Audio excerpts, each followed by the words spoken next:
Saudara-saudara yang dikasihi dalam Yesus Kristus, kita masuk dalam pemberitaan firman. Mari kita menenangkan hati dan pikiran kita, dan kita persiapkan segala keadaan kita hari ini untuk mendapatkan kekuatan dan berita firman Tuhan. Sebelum itu, mari kita bersatu dalam doa. Di tengah-tengah kehidupan ini yang serba tidak pasti dan mungkin kami pun dipenuhi dengan kekhawatiran dan ketakutan, kami datang kepada Tuhan mohon kekuatan secara khusus dalam berita firman Tuhan hari ini. Sebelumnya kami mohon Tuhan mengurapi kami dengan Roh Kudus-Mu. Hamba-Mu yang penuh dengan keterbatasan ini, biarlah Roh Tuhan memberkati hamba-Mu dan setiap umat-Mu yang membaca dan merenungkan firman Tuhan hari ini. Kami bersama-sama dikuatkan untuk menjadikan firman Tuhan sebagai pedoman di dalam menjalani hari-hari hidup kami ke depan. Berfirmanlah Tuhan, di dalam nama Tuhan Yesus Kristus kami berdoa. Amin. Jemaat yang dikasihi dalam Yesus Kristus, mari kita berdiri untuk menyambut firman Tuhan yang dibacakan dari Alkitab Hosiana.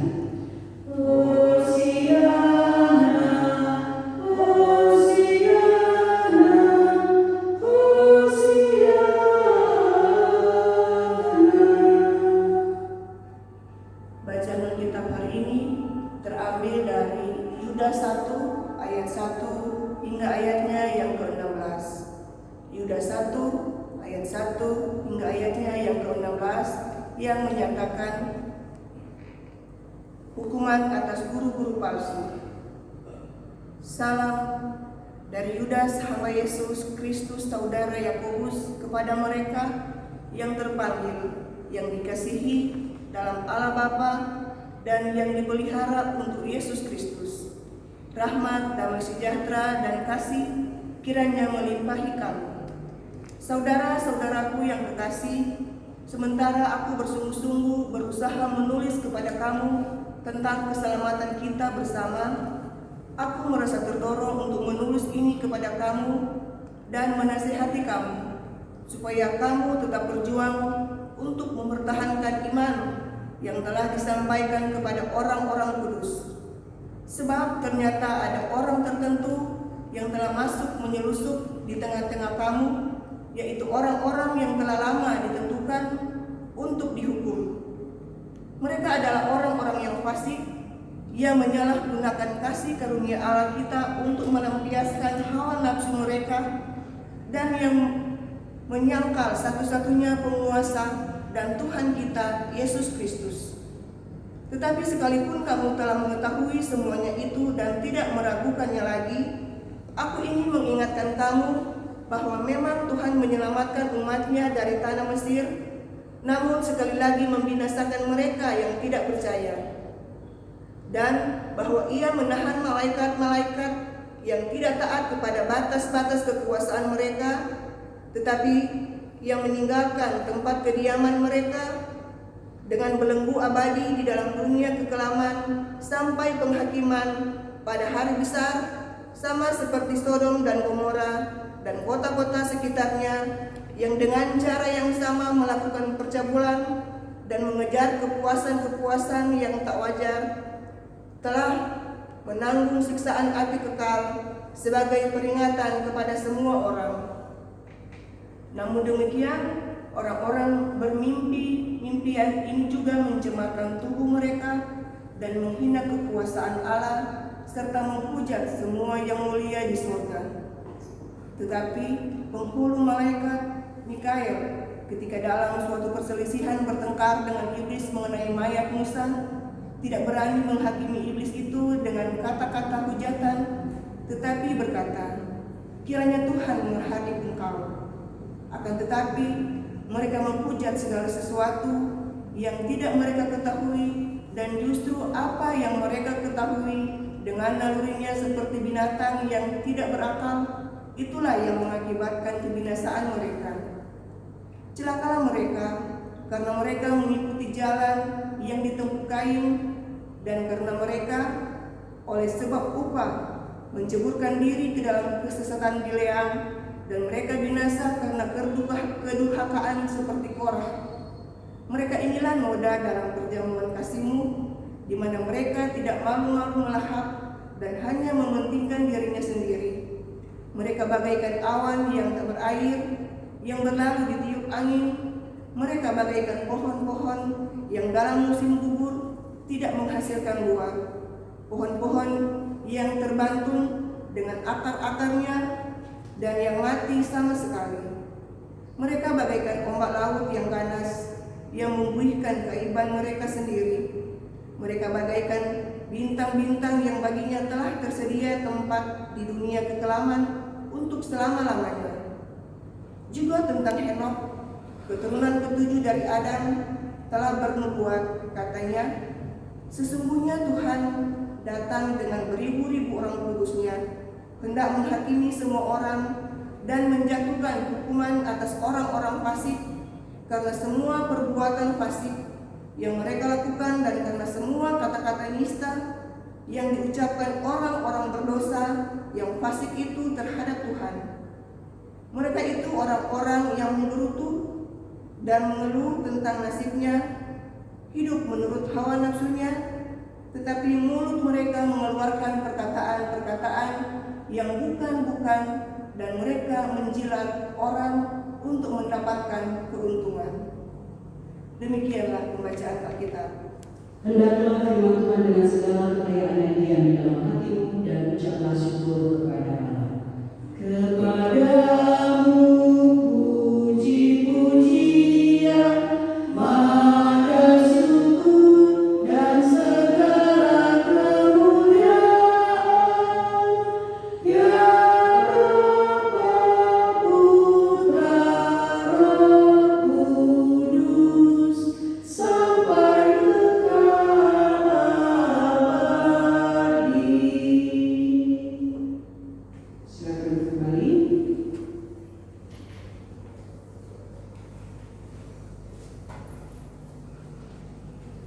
Saudara-saudara yang terkasih, hari ini, hari Minggu ini maksudnya, sungguh sangat tidak biasa. Tetapi kita sudah diarahkan oleh firman Tuhan bahwa kitalah gereja, bahwa kitalah tubuh Kristus, bahwa di dalam diri kita ada banyak Allah. Bahkan seorang teman saya berkata,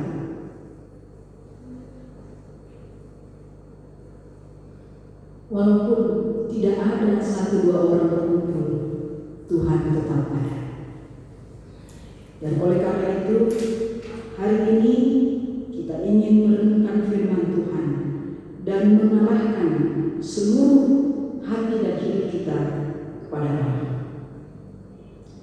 Tadi malam kita bisa tidur nyenyak, bisa beristirahat dengan nyenyak ya.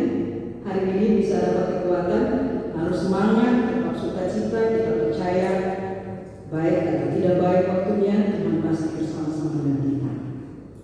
Nah, saudara-saudara yang dikasih, menentukan mana barang asli atau palsu dan mana berita benar dan berita bohong memang sulit. Dan hal ini sekarang terjadi di semua bidang kehidupan kita, sehingga memang kita perlu waspada dan berhati-hati. Misalnya, kalau kita makan atau minum makanan dan minuman yang mengandung sesuatu yang bisa merusak tubuh kita, itu bisa berakibat fatal bagi kesehatan kita. Atau berita-berita sekarang yang berkembang luar biasa, yang melimpah ruah yang kita dapat secara khusus tentang COVID-19 atau virus corona yang banyak beredar.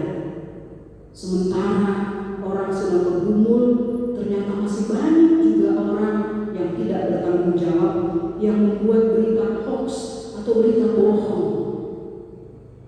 menambah kebingungan, membuat orang takut dan panik. Dalam bacaan ini, Yudas menyampaikan dengan terus terang tentang ajaran palsu atau sesat yang berkembang di tengah kehidupan jemaatnya. Ajaran sesat tersebut begitu menarik sehingga mampu mengikat siapa saja yang tidak waspada, siapa saja yang tidak berhati-hati, siapa saja yang lemah imannya. Menyadari kondisi tersebut, Yudas mengingatkan jemaat agar selalu waspada dan tidak terjebak oleh tipu daya para penyesat yang ada di antara mereka. Menurut Yudas, cara untuk tetap waspada adalah dengan melihat, dengan memeriksa ajaran kualitas diri orang yang menyebarkannya melalui kehidupan sehari-hari yang diperlihatkan oleh orang yang bersangkutan, supaya ajaran atau tutur kata apakah selaras dengan kehidupan atau gaya hidup yang ia lakukan. Para penyesat umumnya lebih mengutamakan pribadi dan penguasaan hawa nafsu ketimbang kekudusan hidup. Mereka bahkan menyangkal Kristus sebagai Tuhan dan Juru Selamat. Mereka menyangkal kasih karunia Allah di dalam Kristus Yesus. Sebenarnya mereka memecah belah di dalam jemaat. Mereka suka membenarkan diri sendiri. Mereka penuh kebusukan dan suka mencari keuntungan diri sendiri. Yudas menggunakan contoh-contoh seperti yang kita sudah baca di dalam pembacaan ini, seperti yang juga dilakukan oleh para penyesat itu, seperti malaikat yang tidak taat, Sodom Gomora yang penuh dengan kejahatan dan hawa nafsu, Kain yang dikuasai oleh kecemburuan sehingga berbuat jahat dengan membunuh Habel adiknya dalam Kejadian 3, Bileam yang sesat karena ingin mendapatkan keuntungan materi dan nyumbang kepada perintah Tuhan, Bilangan 16, Korah yang Tuhan pandang sebagai pemberontak kepadanya dan tidak hormat kepada para hamba Tuhan beserta keluarganya, Bilangan 22. Tuhan mengingatkan kita agar kita jangan mengikuti jalan para penyesat itu.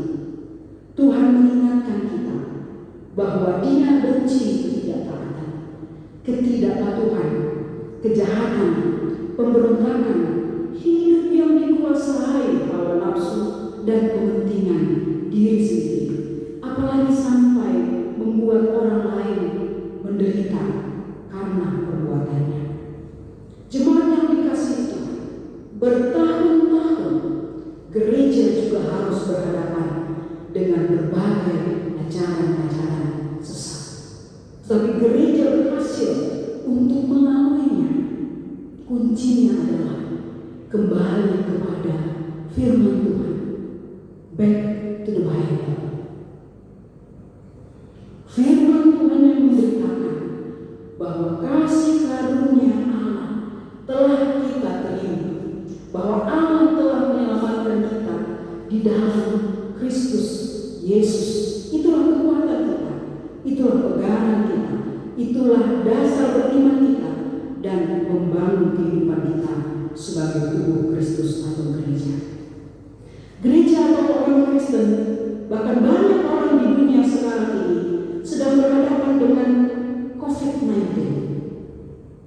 coronavirus disease, yang biasanya orang-orang sebut dengan virus corona. Kalau kita tidak kuat iman dan waspada, maka kita akan bimbang, kita akan khawatir dan takut menjalani hidup ini. Bahkan di kalangan orang Kristen sudah banyak yang saling menghakimi. Ada yang mengatakan yang tidak beribadah di gereja sebagai orang penakut dan lemah imannya. Ada yang mengatakan yang beribadah di gereja sebagai orang yang tidak berhikmat dan mencobai kuasa Tuhan. Ada yang mengatakan gereja-gereja yang tidak beribadah di gedung gereja adalah gereja-gereja yang tidak percaya pada kuasa Tuhan. Kenapa masing-masing orang ingin membenarkan diri sendiri di tengah-tengah situasi sulit ini, seperti yang dilakukan oleh para penyesat?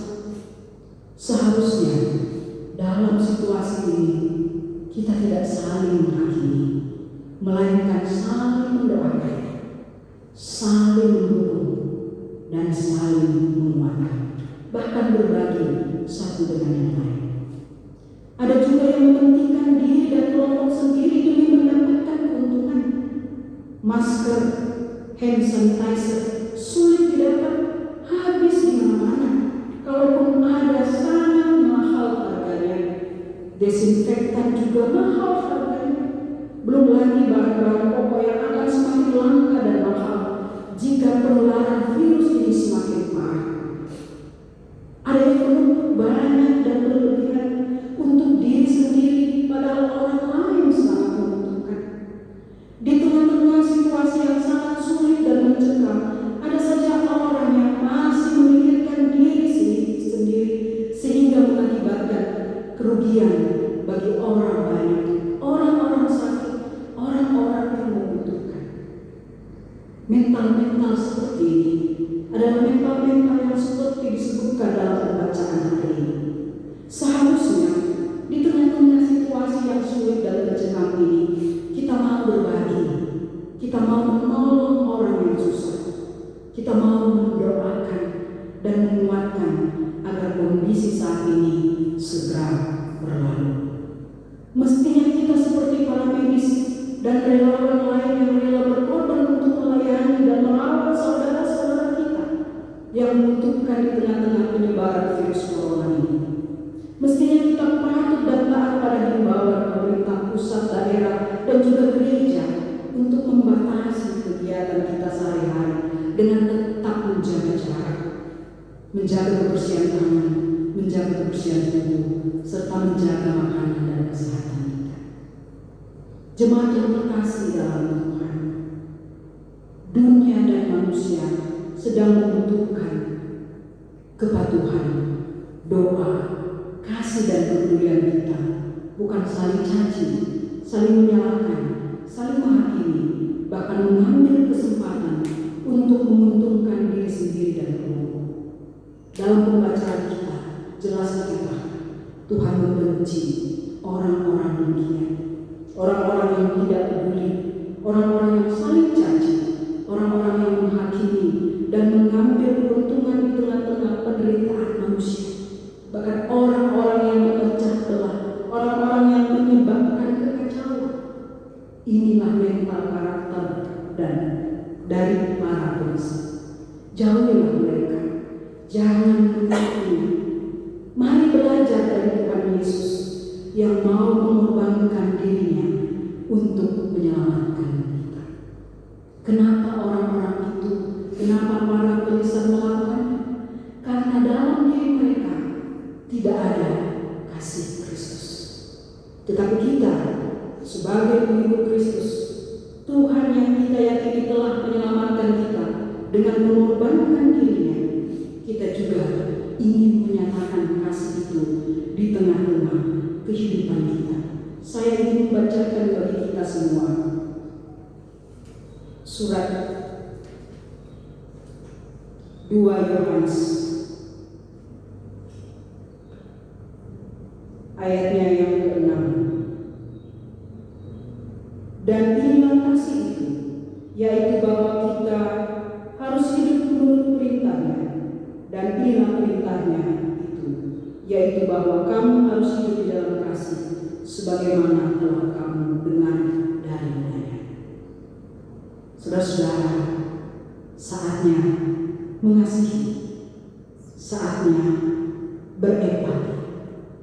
Di minggu Prapaskah yang ketiga ini, mari kita tetap waspada di dalam hikmat Tuhan. Kita tetap beriman kepada Tuhan Yesus. Di tengah-tengah kesulitan ini, kita tidak memikirkan diri sendiri, tetapi kita juga mau memikirkan kepentingan orang lain.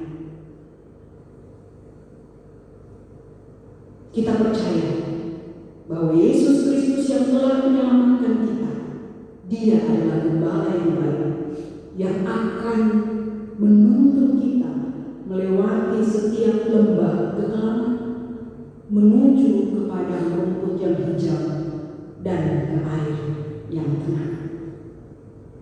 Percayalah, badai akan berlalu, badai akan berakhir. Tuhan memberkati kita. Amin.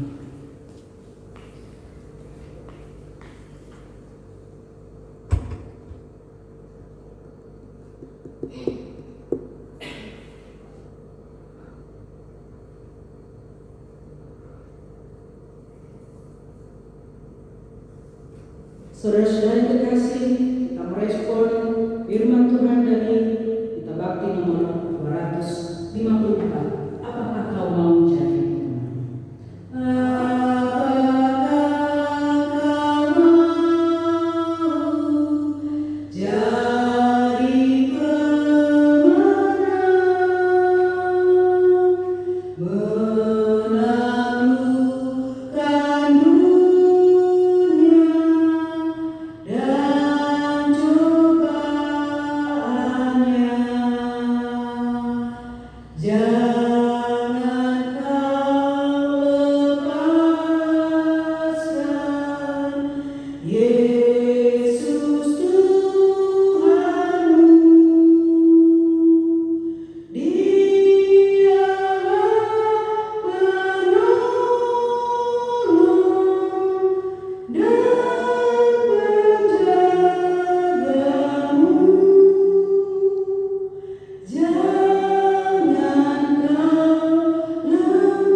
Bye.